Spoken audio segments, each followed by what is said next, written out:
تعالیٰ علیہ وسلم کی زندگی پاک میں کسی چیز کی کمی ہے؟ کیا ان کے اخلاق و کردار میں کوئی عیب ہے؟ کیا ان کے حسن و جمال میں کوئی کمی ہے؟ ان کی تعلیمات میں کوئی کمی ہے؟ ہر مسلمان جانتا ہے کہ میرے نبی سے اعلیٰ کوئی ہے ہی نہیں. نہ اخلاق میں ان کا برابر کوئی ہو سکتا ہے، نہ ان کے قدموں کے برابر ہو سکتا ہے، نہ ان کی تعلیمات کے برابر کوئی ہو سکتا ہے. لہذا اے سنی مسلمانوں، جب ہمارے پاس اتنے بلند و بالا اخلاق والے رسول موجود ہیں تو پھر کسی ایرے غیرے کی تقلید کرنے کی ضرورت کیوں پیش آئے؟ کسی اور کے فدا ہونے کے لیے کسی اور کے فین بننے کی ضرورت کیوں پیش آئی؟ تقلید سے مراد میں یہاں مذہبی تقلید کی بات نہیں کر رہا ہوں جو حنفی شافعی مالکی ہم بنی، یہود و نصارہ کے پیچھے چلنا، کفار و مشرکین کے طور طریقے کو اپنانا. مسلمانوں یہ آپ کو زیب نہیں دیتا. جس کے پاس سب سے بڑی طاقت موجود ہے وہ کسی اور کی طرف دیکھے، یہ تمہاری شان کے خلاف ہے. آپ کو پتا ہے دنیا کی دوسری قومیں میرے نبی پاک کی سیرت پڑھ پڑھ کر کے بلندیوں کو چھو رہی ہیں. سائنس کی ترقی کرنے والے نبی پاک کی حدیثوں سے ملا ملا کر دیکھ رہے ہیں کہ ہم نے جو تحقیق کی ہے کیا وہ محمد صلی اللہ علیہ وسلم کی باتوں میں بھی پایا جاتا ہے. آپ کو میں ایک بات بتا دوں، آپ کو حقیقت میں معلوم یہ نہیں ہے کہ تمہارے پاس دولت کتنی بڑی ہے. اس سائنٹسٹ کی بات میں آپ کے سامنے کرتا ہوں جس نے سب سے پہلے وہ ڈارک اسپیس، سمندروں میں، اوشین سی میں، اٹلانٹک اوشین میں ایک ایسی جگہ ہے جو اتنی اندھیری ہے کہ ہاتھ بھی نکالو تو نظر نہیں آئے گا. اتنا اندھیرا ہے وہاں پر کہ سورج کی روشنی بھی نہیں پڑتی. یہ سمندروں کے بیچوں بیچ ایک جگہ ایسی آتی ہے تو سب سے پہلے جس نے یہ جگہ کھوجا، تلاش کیا اور پھر آ کر کے قوم کو بتایا کہ سمندر میں میں نے ایک ایسی جگہ دیکھی ہے جہاں سورج کی روشنی پڑتی ہی نہیں اور اتنا اندھیرا ہے کہ آدمی اپنے ہاتھ کو بھی نہیں دیکھ سکتا. توجہ چاہتا ہوں، 18ویں صدی میں اس نے یہ انکشاف کیا، تحقیق کر کے معلوم کیا. اب جب اس نے آ کر کے یہاں یہ بات بتائی، ایک عالم دین نے قرآن کی آیت پڑھ کر سنائی. اللہ تبارک و تعالیٰ قرآن پاک میں ارشاد فرماتا ہے سورہ نور میں، او کظلمات فی بحر اللجی یغشاہ موج من فوقہ موج من فوقہ سحاب ظلمات بعضها فوق بعض اذا اخرج یدہ لم یکد یراہا.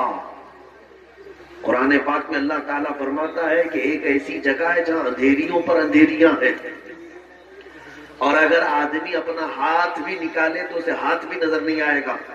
قرآن پاک میں یہ آیت موجود ہے. جب ایک عالم دین نے اس انگریز کو، سائنٹسٹ کو یہ بتایا کہ جو تم کھوج کر کے آئے ہو 1400 سال پہلے محمد صلی اللہ علیہ وسلم نے یہ بتایا ہے، آئے ہیں سبحان قرآن پاک میں موجود ہے، تو اس کی حیرت کی انتہا نہ رہی. اب توجہ چاہتا ہوں میرے عزیز، اب وہ تحقیق میں لگ گیا کہ میں سمندروں کے سفر کا ماہر آدمی، سمندروں میں اس نے زندگی گزاری عجیب و غریب چیزیں نکالنے کے لیے. اب جب اسے یہ پتا چلا کہ محمد صلی اللہ علیہ وسلم مجھ سے 1400 سال پہلے یہ بات بتا چکے ہیں، 1300 سال پہلے، تو اب حضور کی سیرت پڑھنا شروع کیا کہ دیکھیں ان کو سمندروں کا علم کتنا تھا، وہ سمندر کے کتنے ماہر تھے.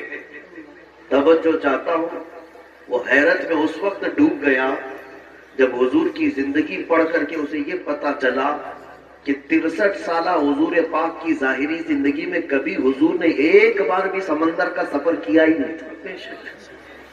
رسول پاک صلی اللہ تعالی علیہ وسلم سمندر کے سفر میں کبھی تشریف نہیں لے گئے، اتفاق نہیں ہوا. اب وہ شخص کہتا ہے جو کبھی سمندر کا سفر بھی نہیں کیا، وہ اٹلانٹک اوشین میں موجود کسی ڈارک اسپیس کی خبر دیتا ہے تو پھر یہ اپنی جانب سے نہیں دے رہا ہے بلکہ اسے اسی نے بتایا ہوگا جس نے سمندروں کو قائم کیا۔ نعرہ تکبیر، نعرہ رسالت، مسلک اعلیٰ حضرت علماء اہل سنت مفتی سلمان علی صاحب قبلہ۔ یہ بات میں نے کیوں عرض کی مجھے بتاؤ۔ اے میرے عزیزوں، دنیا نئی نئی کھوج، نئی نئی ریسرچ کے بعد جو چیزیں لے آتی ہے اور پھر اسے ملا کر دیکھتی ہے تو انہیں پتا چلتا ہے نہیں، نبی پاک صلی اللہ تعالی علیہ وسلم نے یہ پہلے ہی بتایا تھا۔ انگلینڈ کے ایک محقق نے، ایک دانشور نے اپنی تحقیق میں یہ کہا کہ چاند کی تحقیق پہ ایسا لگتا ہے کہ کبھی یہ پھٹا ہوا تھا۔ یہ بھی تحقیق کئی سینکڑوں سال بعد کی ہے۔ تب کسی عالم دین نے یہ کہا اقتربت الساعۃ وانشق القمر۔ قرآن پاک میں بھی آیا ہے اور حضور پاک کا معجزہ بھی ہے کہ آپ نے اپنی انگلی کے اشارے سے چاند کے 2 ٹکڑے فرمائے۔ ان کو تحقیق 1000 سال کے بعد ہو رہی ہے، 1200 سال کے بعد انہیں پتا چل رہا ہے۔ اب آپ کو میں بتاؤں، ایک ایمبریولوجی ایک علم ہے۔ ایمبریولوجی ڈاکٹریٹ کرنے والے لوگ جانتے ہوں گے، میڈیکل سائنس پڑھنے والے لوگ جانتے ہوں گے۔ ایمبریولوجی کا مطلب ہوتا ہے بچہ پیدا ہونے کا جو پروسیس ہے ماں کے پیٹ میں، یہ کیسے ہوتا ہے۔ آج تو مشینیں آئی نا، سونوگرافی ہے، سی ٹی اسکین ہے، ایکس رے ہے، اسکیننگ ہے، یہ سب چیزیں کرنے کے بعد ڈاکٹر بتاتے ہیں کہ بچہ کتنے ہفتے کا بنا، ہارٹ بیٹ چل رہی ہے کہ نہیں چل رہی ہے، بچہ کتنے مہینے کا ہوا۔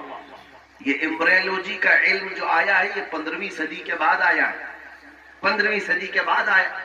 میں آپ کو بتاتا ہوں، آج یہ ساری دنیا کے ڈاکٹر اس بات پر اتفاق رکھتے ہیں کہ ماں کے پیٹ میں پہلے نطفہ جاتا ہے، اس کے رحم میں نطفہ جاتا ہے، پھر نطفہ کیا بنتا ہے، ڈاکٹر سب کہتے ہیں ایک چنگم کی طرح چپچپا ہوا، چنگم کی طرح چپچپا ہوا ایک چھوٹا سا خون کا لوتھڑا بنتا ہے جس کو علقہ کہتے ہیں، عربی میں علقہ، چنگم کو بھی کہتے ہیں۔ توجہ چاہتا ہوں، اس کے بعد پھر یہ ڈاکٹرز کہتے ہیں خون کے لوتھڑے کے بعد پھر بغیر ہڈی کا گوشت بنتا ہے، نطفے سے گوشت بنتا ہے، پھر تھوڑے دنوں کے بعد، مہینے کے پروسیس کے بعد ڈاکٹرز کہتے ہیں کہ اس کے اندر ہڈیاں آتی ہیں، ہڈیاں آنے کے بعد پھر چمڑا آتا ہے، پھر بال آتے ہیں۔ یہ پروسیس ہے 9 مہینے کا۔ یہ آج کی تحقیق کے بعد سارے ڈاکٹرز مشینوں سے نکالنے کے بعد اس بات کو یہاں دنیا کے سامنے پیش کر رہے ہیں، مگر میں اس زمانے کی بات کر رہا ہوں جب سائنس کا وجود بھی نہیں تھا، جب نہ ایکس رے مشین تھی، نہ سونوگرافی، نہ سی ٹی اسکین، کچھ بھی نہیں۔ لیکن میرے آقا صلی اللہ تعالی علیہ وسلم کی زبان ناز سے وہی قرآن، وہی الہی نکلتی ہے۔ ثم خلقنا النطفة علقة فخلقنا العلقة مضغة فخلقنا المضغة عظاما فكسونا العظام لحما۔ اللہ فرماتا ہے ہم نے نطفے سے علقہ بنایا، چنگم کی طرح چپچپا، پھر علقے سے ہم نے مضغہ بنایا، مضغہ کہتے گوشت کے ٹکڑے کو، پھر اللہ تعالیٰ فرماتا ہے فَكَسَوْنَا الْعِظَامَ فَخَلَقْنَا الْمُضْغَةَ عِظَامًا، پھر ہم نے اس مضغے کے اندر ہڈیاں رکھی، گوشت کے اندر پھر ہڈیاں آئی، پھر اللہ فرماتا ہے فَكَسَوْنَا الْعِظَامَ لَحْمًا، پھر ہم نے ہڈیوں پر چمڑیاں ڈالی، ثم انشأناه خلقا آخر فتبارک اللہ احسن الخالقین۔ میرے عزیزوں، بایولوجی پڑھنے والے اسٹوڈنٹس اگر ہیں سائنس کے، سائنس پڑھنے والے طلبہ ہیں تو جا کر پھر سے ایک بار چیک کر لینا، اور قرآن کی آیت جو میں نے تلاوت کی سورہ مومنون کی پھر سے پڑھ لینا، تمہیں پتا چلے گا کہ ایمبریولوجی کا پورا علم رسول اللہ صلی اللہ تعالی علیہ وسلم کی زبان سے اللہ نے قرآن پاک میں بیان فرمایا ہے۔ بے شک، سبحان اللہ۔ اے مسلمانوں، میں کون کون سی باتوں کا ذکر کروں، کتنی تحقیقات کی بات کروں۔ زولوجی ایک علم ہے، جانوروں کے متعلق جانکاری، پرندے آسمان میں کیسے اڑتے ہیں یہ آج تحقیق چل رہی ہے، بڑے بڑے لیبوریٹری کام کر رہی ہیں کہ ان کو کون سی چیز ہے جو ہوا میں روک لیتی ہے۔ اللہ تعالیٰ نے قرآن میں فرمایا اَوَلَمْ يَرَوْا إِلَى الطَّيْرِ مُسَخَّرَاتٍ فِي جَوِّ السَّمَاءِ